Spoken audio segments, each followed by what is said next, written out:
Have you heard about FANG? If yes, then very good. If not, those are the list of top performing tech companies which are well known across the world, and they majorly consist of the top 5 companies. The FANG Plus group consists of 10 companies along with FANG, and these are the list of all those 10 companies. Now, why we should focus on the FANG or the FANG Plus group? So let's see what they represent in the stock market. The 5 companies of the FANG group, they represent 15% of the stock market of S&P 500 and 30% of the Nasdaq 100.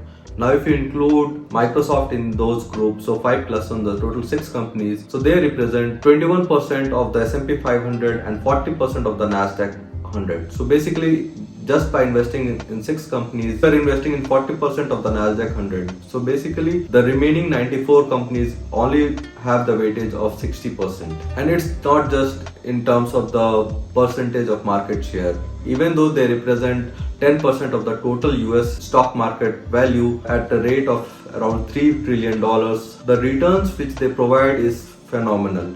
The average return of a FANG company is 20.22% for the duration from 19th September 2014 till 31st October 2022.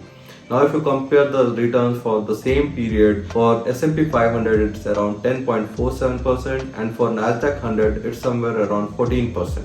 Now, why we are talking about the FANG companies right now? The FANG stocks are cumulatively down by 46% from the start of the year. And considering the average return that they provide in this long duration of time, this is actually the best time to invest in the FANG stocks, because in average they give a return of 20%, but the stock overall is down by 46%. So if you invest now and for the long term, the return will be actually a lot more than 20 or even 40% that you can expect. So in today's video, we are going to discuss a couple of things. The first thing, how you should invest in the FANG stocks and what all ways you can invest in those.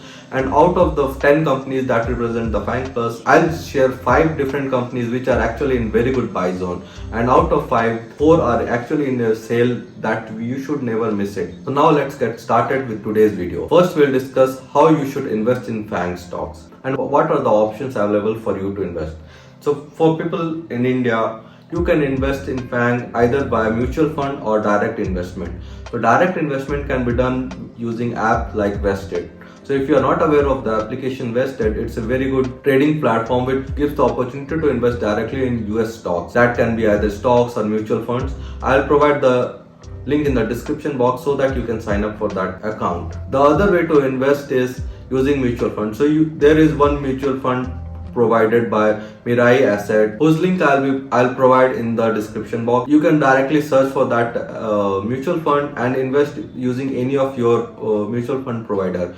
I personally use Coin. I'll provide the link for the sign up in the description box. Now, why I'm talking about 2 different ways for investing? People can say that they can directly invest using mutual fund. Why do you need another option of investing via Vested or any other app like IND Money or any foreign investment fund by different provider? The reason being, the government has a restriction of the upper limit of how much any fund house can invest any asset outside India. Now if you want to invest, you'll have to wait for the time it reopens somewhere around in April in the next financial year. So you should not miss the opportunity for investing in systematic manner, and you can directly invest in any of the individual stocks. So how do I invest in those stocks? Either it's individual stocks or as a mutual fund. I'll discuss in the later part of the video, but before that, let's go on to my computer screen. Now let's move our discussion to the section where we are going to discuss different kinds of stocks which are on sale. We'll be picking few stocks from the FANG list. So we'll be picking 5 different stocks. The first stock is facing a different difficulty while it's trying to reinvent itself. The second stock, which is on discount, is actually a very big disruptive platform. Third one is also a good stock, but it is facing fierce competition with the new player that has come in that sector. Stock 4 and 5 are actually 2 big giants which are actually at an even massive discount compared to the stock crash price of 2020. So let's get started with the first stock. The first stock is Meta.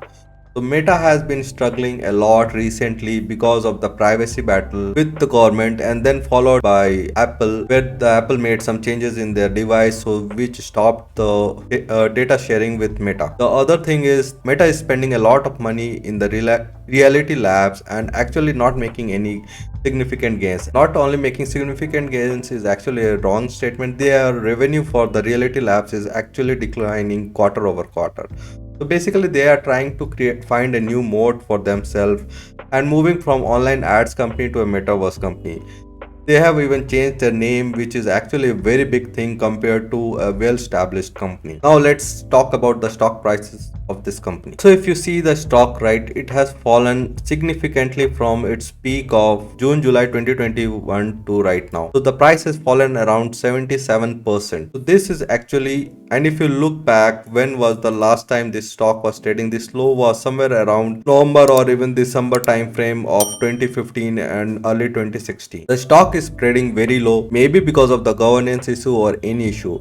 But as an investor, it gives us a good buying opportunity. If you believe in the stock that it's going to make good returns in the not only in the near future but in the long term, you should invest in it. If you consider the value analysis done by Ashwat Damodaran, who is actually one of the best valuation expert in the world, so he predicts the median intrinsic value of the company should be somewhere around $326. So thinking about the valuation done by Ashwat Damodaran, comparing the $326 to right now the stock price of 94, it's actually at one third of that price. This was done somewhere around early 2022.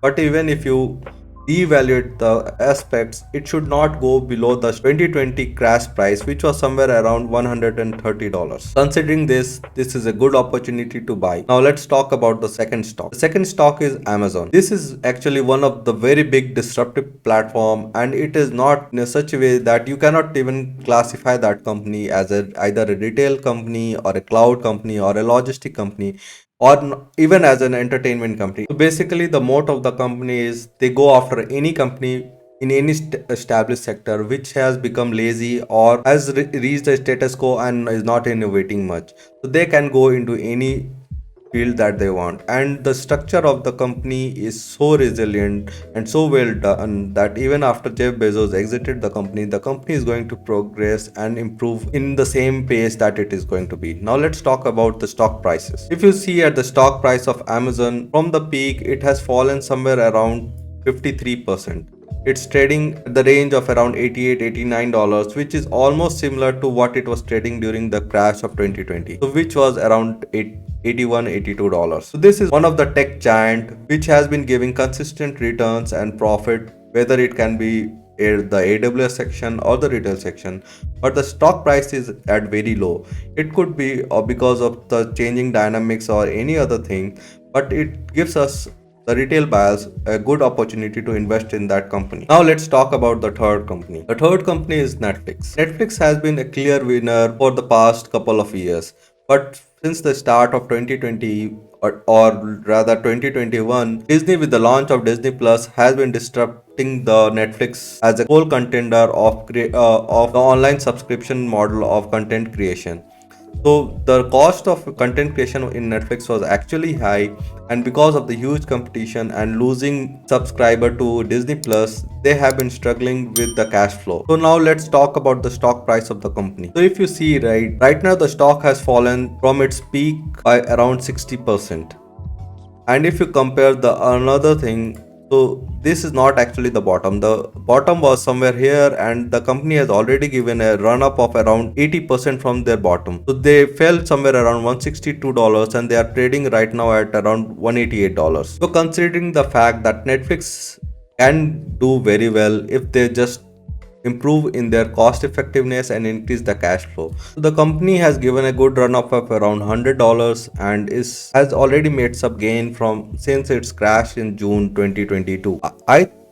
So what I think about whether it's a good buy or not, I'll discuss at the end of this video. So now let's talk about the other two stocks. The other two stocks are Alibaba and Baidu. These two tech giants of China have been struggling consistently because of the zero COVID policy and the government interferences. Too many regulatory disputes with the government and the company has reduced the stock price of the company.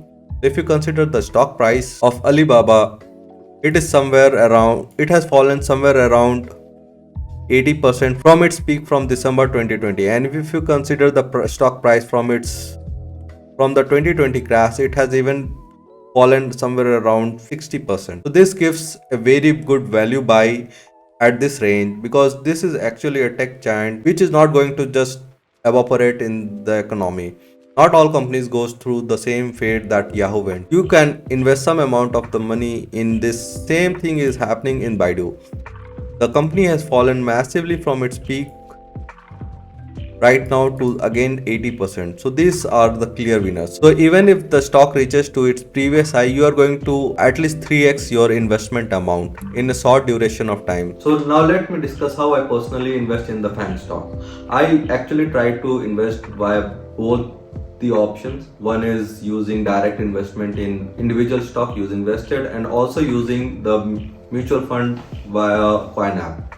The reason being, because there is also a limit in how much money you can send outside India as a remittance, and there is another additional tax that is deducted at source if you try to transfer more than 7.5 lakhs in one financial year. When there is an option open to invest via mutual fund, I usually go through that route, and now as the time right now is, I usually try to transfer the money and buy directly invested. So what all stocks that I hold right now? So out of the 10 stocks, I personally hold 8 stocks individually, and some money is invested in the mutual fund. I don't own right now Nvidia and Baidu, but I'll be adding some stocks on the Baidu, because as discussed earlier, out of the 5 stocks which I have discussed, that is Meta, Amazon, Baidu, Alibaba and Netflix, I'll be investing today or tomorrow in 4 of those stocks, excluding Netflix. I think Netflix might go down even more. If not, I have already missed the bottom that the company made, so I'll wait for the next time the company is around this buying range. That's all for today's video. Hope you enjoyed the video. If you want me to create similar contents, say about which stocks are good and in buying range, whether in India or in US exchange, please like and share the video. This is another series which I'll be starting, and I'll try to figure out different companies which are in buying zone, and I'll share apart from my regular videos being published. Thank you.